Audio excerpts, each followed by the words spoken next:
السلام عليكم dhamaan asxaabta ku xiran Dera News meel kasta joogtaan waa salaamantiin waxaan rabaa inaan idin soo gudbiyo warbixin yar oo maalmahan labada maalin ugu dambeysay baraha bulshada wareegaysay madaxweynaha dowladda Soomaaliya mudane Xasan Sheekh Maxamuud ayaa maalmihii ugu dambeeyay safar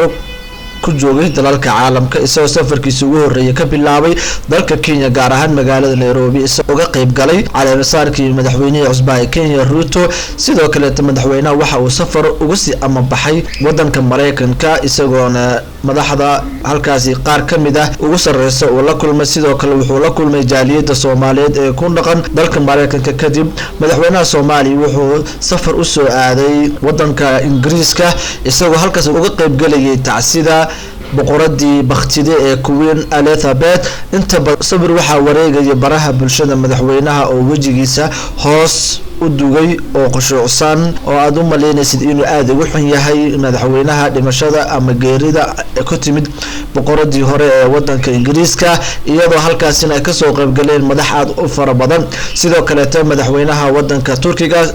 Erdogan ayaa diiday inuu ka qayb galo markii uu arkay hab maamuuska loo maamuusayo iyadoo la sheegay in madaxda inta badan ay lagu qaadayo halbas sidoo kale madaxweynaha Mareykankana uu ku tagi doono goobta tacsida oo lagu dhigay kaniisada